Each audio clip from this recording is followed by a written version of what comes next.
Thanks. Thank you. Thank you.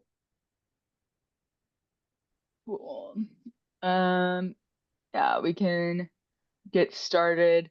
I'll talk through the facade stuff that we've now been able to kind of text and confirm some more behavior around it. At least then we'll have this as a recording and Sean can listen to it after the call and we can figure out the next steps.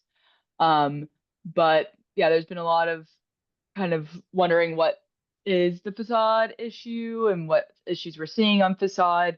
Pretty much on our instance, any repository that has a facade collection once has not been able to, hasn't been scheduled again. And up until this point, at least for us, we didn't know if that was because there were other like tasks that were holding up the workers of repositories that haven't had any collection. And on our instance, pretty much we've gotten through all of those tasks, but for some reason those dates aren't being assigned. So you kind of have two parts to this. You have one, the repositories that do not have a last collected on date. Pretty much all of those repositories, from what I can see on Flower, have gone through all of the facade tasks and they have all been successful. But for some reason, the date isn't getting assigned. And so they're still showing as null. And repositories that do have collection or do have a last collected on date are not getting like are not like pretty much the tasks aren't getting scheduled. So for our instance, the amount we have the max workers that we have for facade on our instance, which I think is just kind of out of the box Augur, is 10. And for the last couple of days, there's only been 3 active tasks running.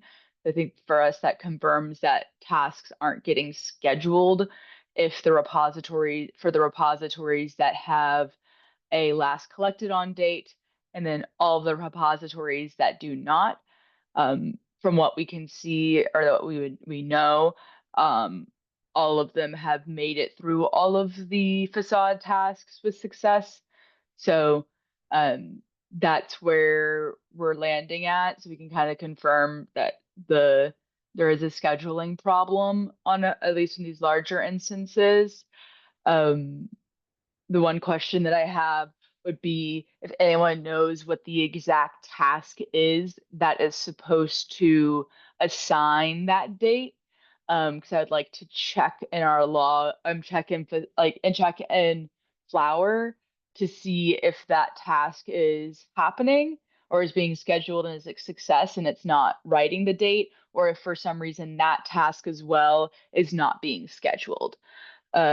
So pause here. See, John, if you have any like questions, if what I'm saying makes sense. I just actually just talked to Adrian and Kaio about it. So we've we've talked through this a bit. And so I just want to make sure what I'm saying makes sense. Yes. So the task, okay. I'm So happy the to, task, Mhm. what were you gonna say? I was just going to share my screen if it ends up being useful. If you want to look at my Yes, I think that would probably be helpful if you have some info to share via visual. Yes. Google Chrome. Why is this being weird?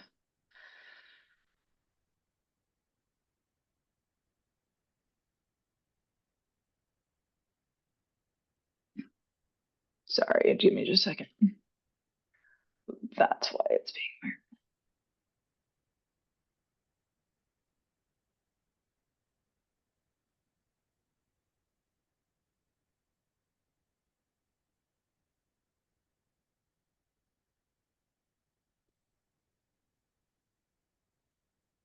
Okay, interesting. So yeah, this is our facade. So, or I mean, our flower. So you can kind of see Mhm. first facade. We have the max concurrency is 10, but we only have 3 tasks that are running, and this has been the case since Friday. Or I guess there was 4, so something completed, but there's only been like we've been under like pretty dramatically under the max since Friday. Um, and if I go, and this is what I was kind of looking at whenever we were going straight through them. If I go and look specifically, I know that SSL was one. Let's see. The Open SSL is like one of the ones that I know that has like gone through. It was like not collect has null for the facade last collected on date, but from what I can see from all the tasks have run for facade. So this is one part of the issue. And so the question I have here is what task should be assigning the date value? I believe that would be core. So would core assign just the core date, or is core supposed to assign the facade date as well if it's finished?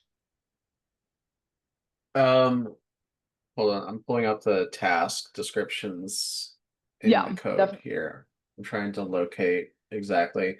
I don't work primarily on collection, and so whenever it comes to salary stuff, I have to always remind myself where the entry points are for these things.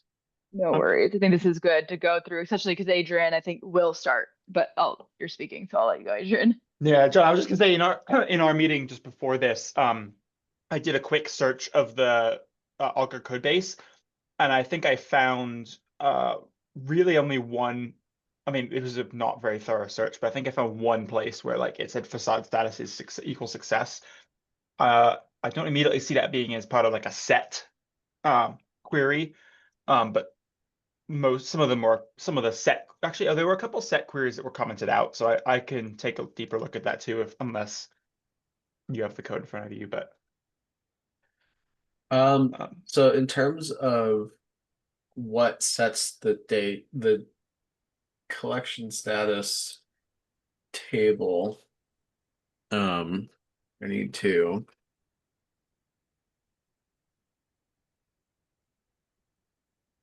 do a look through here in the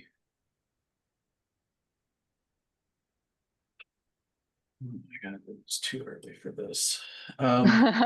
Sorry. No, you're Yes. fine. 9 a.m. Is definitely very early for me. I feel that. Okay. So this is the CLI. Here we go, start tasks.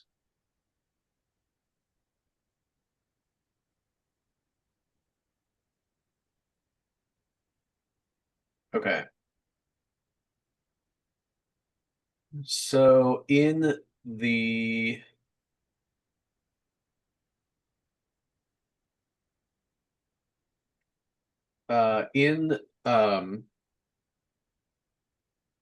so Adrian, I don't know if you have the Augur code pulled up in like yeah, VS Code or anything, but yeah, I do. in augur.tasks.get.facade tasks, the clone repos task on line 345 in current main. On line 362, there's so we have well on line 360, we get repo by git, and then Yeah, we set repo status equals repo dot collection status 0. That gets the ORM member. So it's like it's the object relational model that we use to yeah. like transparently update through the objects to the database. Mhm. That member we set to um collection state dot initializing, and then we commit that. That is, I believe, the very first place where facade touches the collection status table for any given repo. Yeah. So I see that that whole function kind of goes through various like all the other blocks below that are like update, failed clone, error. Yeah. And then I imagine it hands off to another task to like once you've cloned the repo, you need to analyze it. And then so I imagine it's probably just stepping through that facade tasks file to figure out where collection state where it does like a set collection state to success. Yes. So if we find all references to clone repos, there is in collection.py, we schedule it to run asynchronously. So this task actually has no dependence. Well, So what's in the definition of done for facade, right? Because it seems like clone repo is just going to clone it. So we're almost looking for something after it gets cloned. yes, I don't 100% know the answer to that question. I can see what's in the code, and in the code we start the clone repos task asynchronously, and we don't define any dependence on it, which means that as far as our scheduling goes, that looks like it runs completely independently of any other tasks. Let me just double check backend.py. Yeah, so in both of the places where we could possibly start collection, it's defined the same. There's no chaining happening here. I see Let there me is a facade tasks to success util task in collection util augur tasks util collection util that references that collection state dot success value. So does it, are you saying it, because it sounds like it sounds like what you said about it being part of core is probably like the actual task that sets the success state being part of core seems to be true, but if they're not, if it's not being chained, then how does it know? We could probably talk about this more offline too, so we're not taking up a whole yeah. meeting, but There's the Yeah. I mean, I think that we're pretty much the only people here aside from Jiahong, so we can we probably have plenty of time to talk about this today. Um, but yes, so there's a scheduling task that runs once a day, which I am currently struggling to locate because I don't 100% know where it is, but I believe that it is the collection monitor, possibly. Let me Yeah. follow that and see if I can find exactly what it's doing. one of the queries I saw before, I think it was in facade no, sorry. It was one of the other files, but I did see something that was potentially was running a query to set the facade status if the date completion date field was non-null. So I think we also, Yes. if we could find where it sets the date, like the facade completion date, or if it doesn't exist, then create one. I feel like that will probably cause the status to get updated too.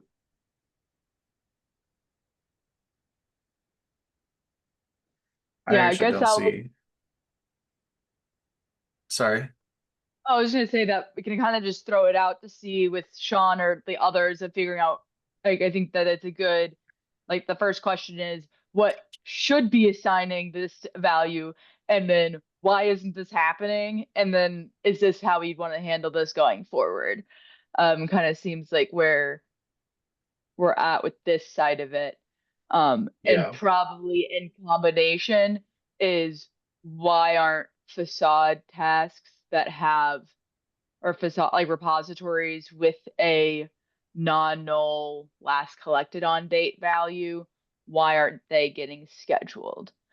And so I think those are the two big questions that we have now that we can kind of confirm that this behavior is happening.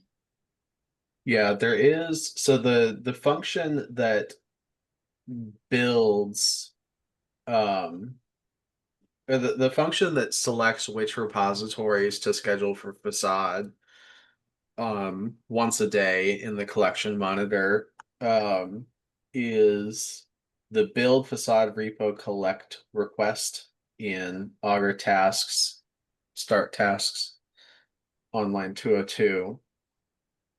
And that function uses two different, okay, well, so it's chaining tasks off of this. Okay, let's see where this goes. This is get valid repos.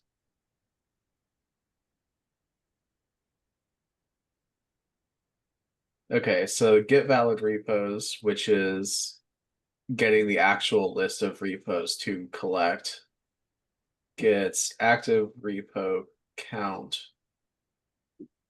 which is just checking for repos that have a collecting value. Okay, so that's not useful. But get newly added repos and get repos for recollection. Okay, so these are actually just going back to the function that all of the other different. Oh, I actually never noticed that. Okay, so it is passing in facade, so it actually just uses this if chain. Okay. Which if chain? So in get newly added repos in collection util.py, Yep.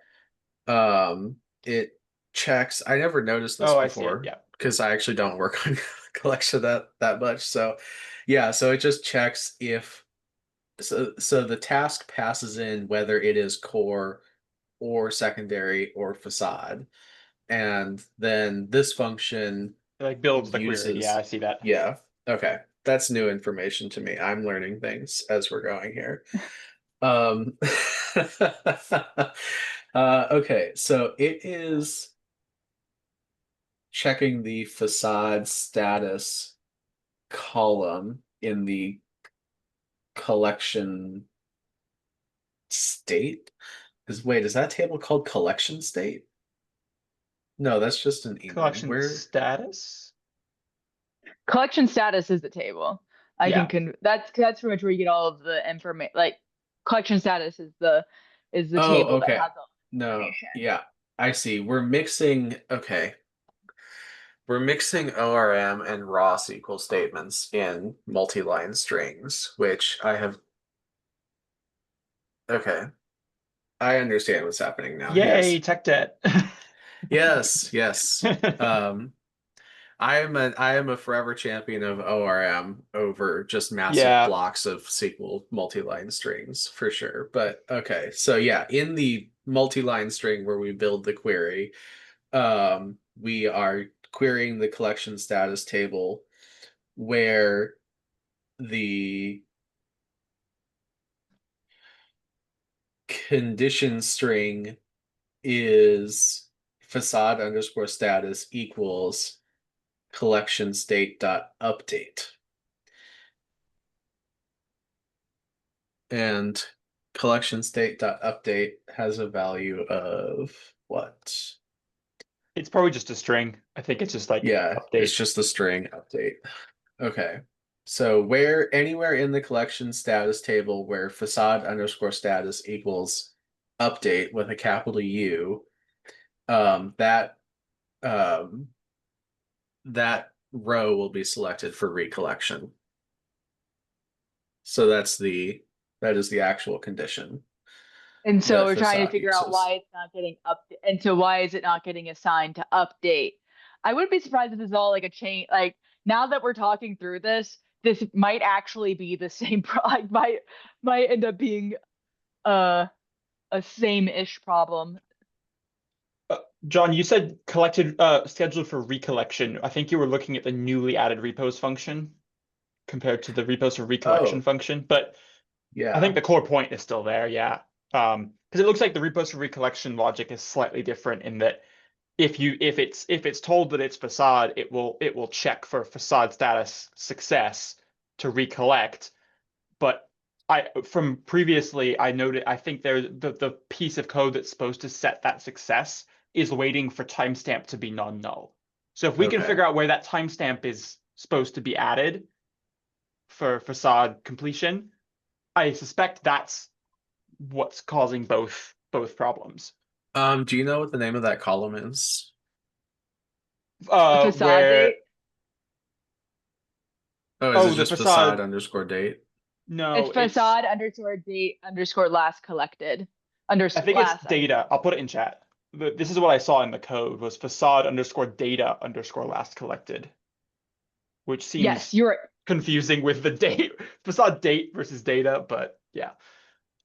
It could That's have what been a typo that just got left for, yeah, and then but facade status is just facade because it's interesting that it's looking for, it sounds like it's looking for like updated, like pretty much it's looking for a specific facade status to schedule something, and so that's as interesting as well. yes. Okay. So this is in backend.py. We're not interested in that. Yeah, I see a lot of hits for this last collected thing, and it's trying to figure out which Yeah, so like a lot of these are Alembic schema updates. yeah, a lot of them are also Um, just checking if it's null or not null.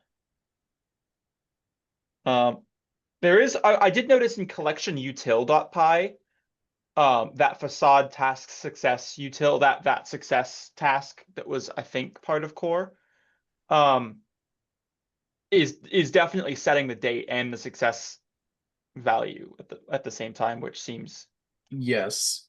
So like what we want. So it maybe just that. Where's the name of that? So is the name of the task in Flower the same as the function name in Python? I believe so, because the function name is how celery So runs the Callie, are there task. anything running for that task name?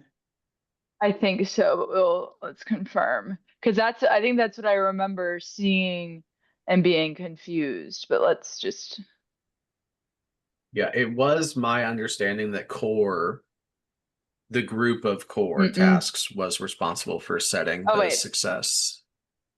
Oh, it's loading, I think. Oh, yeah, I was just looking at the wrong screen, I think.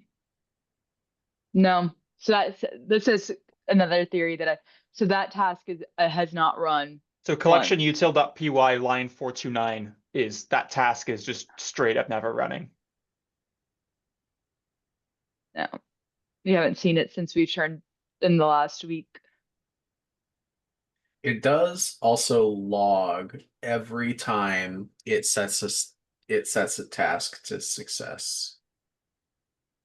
Or it sets a repo to success. So if you just search for facade underscore task underscore success underscore util in your logs, you could definitely for sure see whether or not Gosh. it has ever run. I think all of the Augur logs are like spread across several files. I mean, maybe not for facade specifically, but that's going to take me a sec to find. Well, you can Oh, just grep-r and it will check every file in a directory that you give it.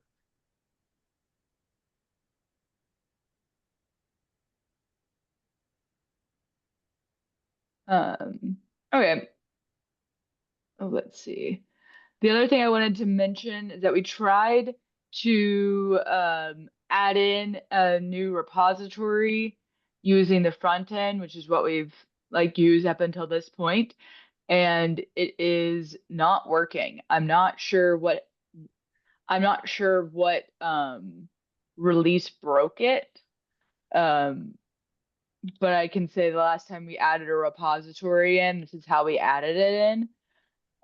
So I would say it's probably been within the last like max 2 months. I would say most likely within the last month. But the front end, any of the front end tasks. Okay.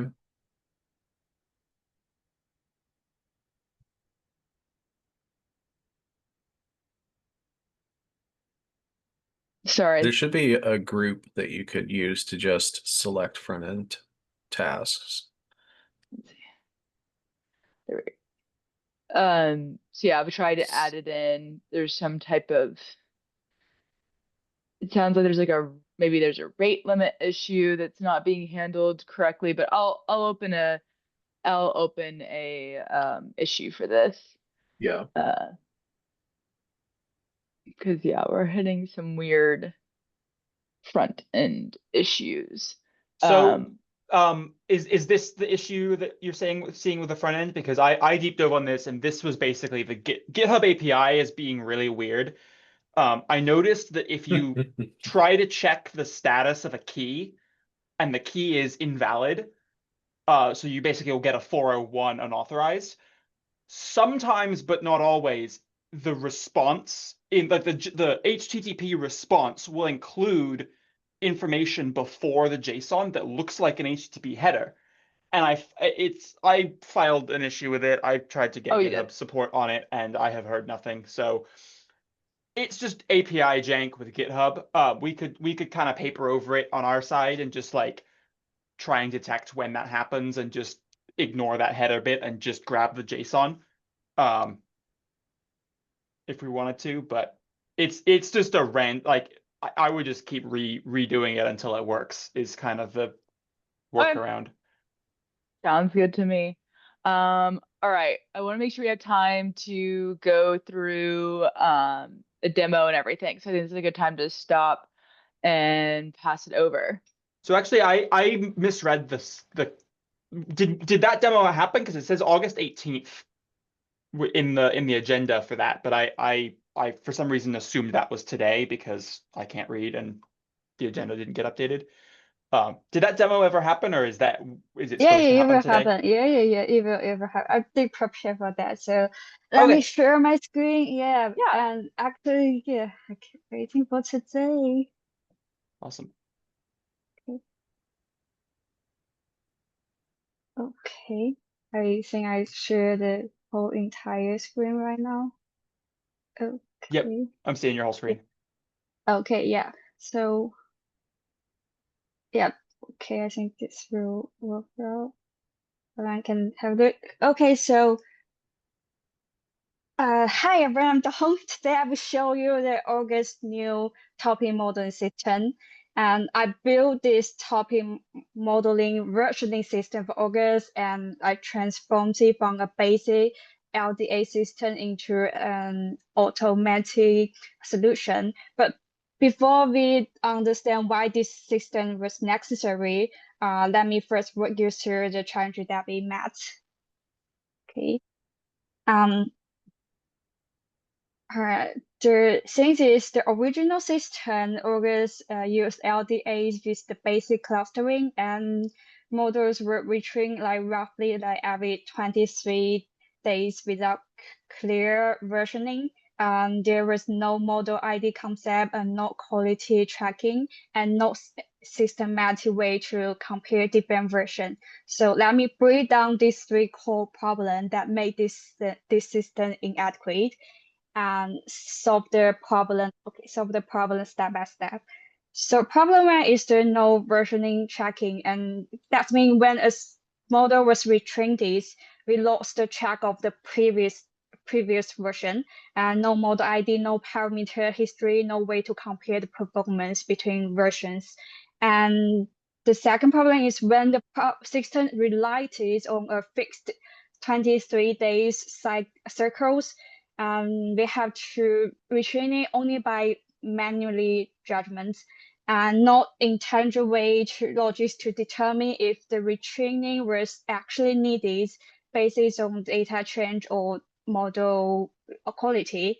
And the final problem will be the original system have no web interface, not the whole system, I mean only for the topic model part, and have no interface at all. So user cannot visualize the topics, distributions, and compare different models or interact with the results. Now, facing these challenges, let me first show you the overall architectures of our solution before dive deep into the details. So here, so we can have a better look about the whole architecture. Yeah, as you can see from this diagram, our system follow like a complete end-to-end workflow. So for the input is the repository data from issues and the pull request message, and then if you go to the pre-processing text pre-processing with tokenization and localization, and we go to the retrain decision logic, and they got 4-dimension decision logic at basically it's the heart of this system, and go to the action, either retrain a new model or just reuse the existing one. Okay. Okay. And let's go to the data, and it's totally related to the database architecture part. I will dive deep later. Okay, this part. And the output, the final output will be the full web interface with like visualization and also support the export compatibility. Let's go to the next part. So yeah, I think that architecture ensures every components work together seamlessly, and let's work through for each key innovation. So not just for the 4-dimension auto retrain logic. Before that, I also update the previous algorithms. I replaced the LDAs with an NF plus count algorithm, and these new ones will perform faster and have a better topic interpretability scores. And then let's go through this 4-dimension auto retraining logic. So basically it's simple. It's like, it's just saying, okay, is the model older than 90 days, or have the training parameter change, or is the cohesion scores below 0.3, or has the message count grown by more than 20%. So after this 4 parts, it calculates the scores and make the final decision to see if we need to retraining or not. Let me show you how this retraining system works in practice. So this is the code example of each part. Okay. Okay. I will talk about the database architecture and then show you the whole demo, like how it actually work.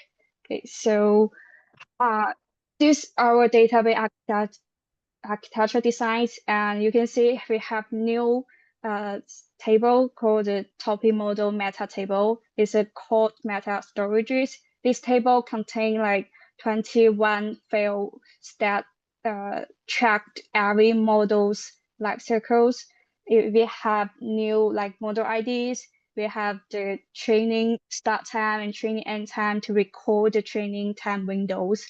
And all these, we have the topic words, that every topic keywords will be linked to the specific topic ID, supporting the vocabulary comparisons across the multi-models version. Okay. This is a small part to do the edge case handling. So if the data set is too small, there's still another way to help us to let this topic model system keep working. Okay, let me show you how it actually works. So this is basically the functions of currently Augur, and for each report, this will integrate with the topic modeling part. And currently we have like 15 models here. And this is our main dashboard. So first you got model list. We have model IDs, topics, quality scores, and data. And I set it as if it is the green one, that means this model actually have a good performance. And the top of these tools are because I trained it previously, but it won't work, but just keep this as report. Okay. Okay, and then let's so when I click to, okay, so when I click to the detail page here, you can see exactly the topic models found, like each topic show the most important words and how relevant they are to the topic. Okay. And so let's start to create new model. I know it should be automatic way, but I still keep it as an option. Just for any user still want to retrain or still want to train the model itself, but it also integrates with our salary. So it's just another way to keep, like, someone want to just want an automatic way, and someone want, okay, I still want the manual ways. So if you want to train this new model, they got numbers of topic, max, most features, and the minimal data frequencies or maximal data frequencies. If we want to, there's another advanced option that's help us to enhance the cohesion scores, and let's start it, like training. Okay, sometimes it needs to, like, 30 seconds later, it will count as output. Okay, here, that's mean the training is complete and successfully. Okay, and then I set another option, which one is the optimize the parameter one. Here's what I did is if you click this button, it will evaluate multi-parameter combinations across different topic counts and document frequency threshold and the features limit. And it also used link search methodology to identify the optimal configurations that basis on the coherence goals. And I think that saves a lot, saves hours of manual testing. Okay. And let's go to the compared model part. Okay.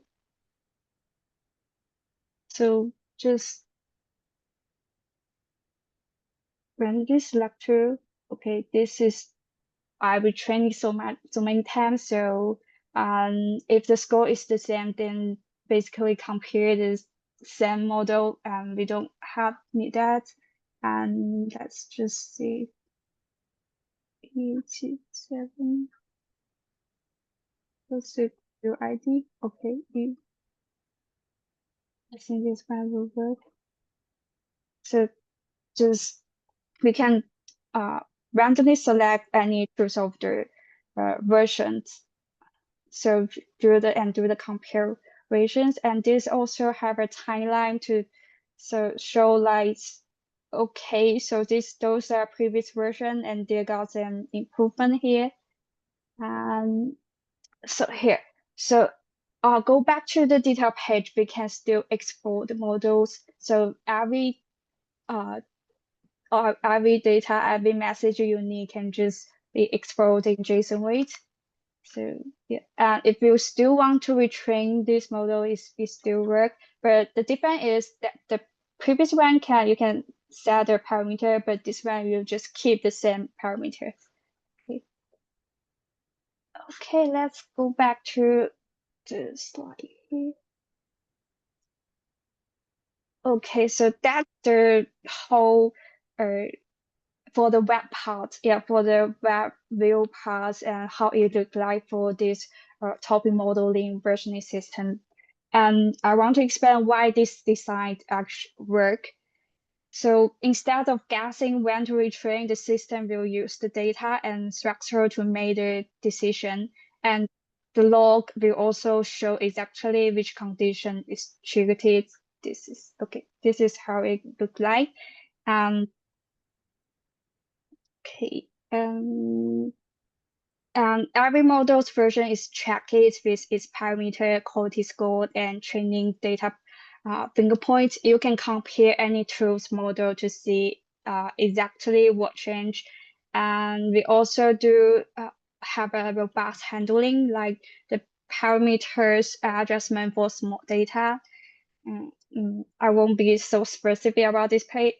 Just go through, like, okay, why I think it's a bad solution, because 4-dimension intelligent retraining plus the plus database storages and plus the web visualization basically means the most balanced solution for this topic modeling system, because it have a lot of advantage. I would say like it can take automation, expandability, and maintainability, and demonstration compatibility. So as I say, I think it's a good solution.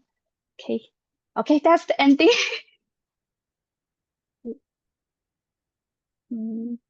Any problem? I did have a random. I mean, I have a few questions, but we probably don't have a ton of time for all of them. But I noticed on your UI when you were doing the UI demo, you were able to kind of retrain the models and view all this data without. And it looks like from the top bar that you're not logged in. So is all of this like gated behind? Like, is anyone able to like if for example, CHAOSS has this like this UI is publicly accessible for the CHAOSS instance. Does that mean anybody can be able to kind of see this and train models and kind of make changes to the Augur database? Oh, well, that's actually a good question, because I'm not sure if we want to set these features once assume that once user can log in, only the logging one can have those, and we can just address that. But currently, no. Basically, it's currently means everyone, if they want to use this like topic modeling part, they just directly can have a look here. But I think that won't be a huge problem. Basically, if we just set it out again to set, okay, only the logging user can use that, won't be a problem. That's I only integrate it on the report list here. But if we don't want to do that, we can still change it to that place. Okay. Yeah, I think good. that depends. Yeah, that depends on the requirement. But it's actually it's a small adjustment, so it will be fine. Yeah, it might be good to consider like not just having it for logged in users, but have the ability to approve certain users. I've definitely started thinking about this type of thing a lot more since the issues of when we first started to create this front end and login, and for people to be able to add repositories, having anybody being able to add repositories to databases, that has caused issues. And so Oh maybe yeah. this solution here might be not only for logged in, because pretty much anybody can create a login, but to have like it's where it's like, okay, these users are the ones that have the approval to be able to do this. I find it that might prevent a lot of the problems that we have found in the past with the login feature for collection in general. Oh, that's actually good. But that's the totally better solution. Yeah. Okay. I think that's the next step I will do. Okay. That's okay. We can put it on the agenda, and then I will keep updating about this part. I was also, Yay. if you happen to have time, I know on your slide where you showed like the database schema, I feel like it would be helpful for me just kind of understanding what changed to have like either the tables or the rows or whatever's new, the schema, yeah, that Yeah, slide. this one. Like, Yeah. can you maybe like highlight which ones, maybe not necessarily now, but like in maybe a future version of this graphic, like maybe make a green background or something on either the tables or the rows that are new so that we can kind of see. Because I imagine the repo table there is stuff that already exists Yeah, and yeah, maybe yeah. topic model event, but maybe you added model ID to topic model event. Like it would be nice to kind of see the like before, after, or After, yeah. have it Okay. colored differently or something. Yeah, I had a similar question of being like, okay, so what is the impact like because we're managing a pretty large instance of Augur. So the first thing I think about is like, okay, if we're changing the schema, what is like the size impact? Like what are like with collecting or storing new data, what is just like kind of how does this impact the size or the amount of data that's associated with the repository? Yeah, and I think part of it for me is also like how like making sure that people can actually do the migration, right? Like, is this going to be over, like, if any data that's already in some of these tables for the previous topic modeling method, like, is that going to get Oh, overwritten, or are we no, no, going to no. have to kind of migrate that, or are these just mostly new tables that we don't have to worry about any existing Yeah, data? I actually take that into consideration. So before I design this topic model meta, so you can see the report is already have, and so it just take what we already have. So if we already have this report, so uh just put it on the news table, and all this like the time or training parameter here is already, if the salary actually were, it will just run this, how to say, run this process, and then it will go back to store this on this data. Sorry, data this on this table. The thing is, before I decide this, I actually take that into consideration. So there's no feature that we actually need to like run it and then put that out mapping. It won't be so that complicated. Yeah, all this there are new feature, but they most of them will use the one we already have. All right. Like yeah, okay. Yeah, and I'll take a more detailed look at that when I review the pull request. Um, I know we're coming up real close on time, but to kind of piggyback off of Callie's size question too, it sounds like a lot of the logic is built to retrain the models pretty aggressively. Like, oh, if like anything pretty much changed, or there's more than 20% of new data, like it's going to retrain the models. Do you have an idea of how much? Because I imagine these are kind of models in more like the AI. I mean, it's probably not an LLM, but it's a similar kind of like machine learning model. Do you know how much size each of these models tends to take up? Like, is this having to be stored somewhere on disk on the server that's hosting Augur? Yes, I did test it, but I it's like 15 days ago, so I need to check the log, check the or maybe text it again. So I will bring the result to you. Okay. Yeah. I'm just Yeah. thinking again, Okay. just thinking about like the large repositories. I think the instance I'm helping run with Callie is monitoring about 40,000 repositories, I think. So I just want to make sure that like there's not going to be like we're not going to need several terabytes worth of storage for these models. Um, Yeah, I like see. if I it's will even if take. it's a small model for every repository, or so, I don't know entirely how it's structured, but having an idea would be helpful. Okay. Yeah, another question. Is there an easy like toggle for admins to either turn this like on or off? Sorry, I didn't get that. So you mean manually turn? What do you mean Yeah, for like turning is off there a way or? to disable the generation of these models, or this sort of automatic topic modeling, so that if it does become like a disk space problem, or if it causes other issues, we can kind of temporarily turn it off until we have time to figure out what the issues are.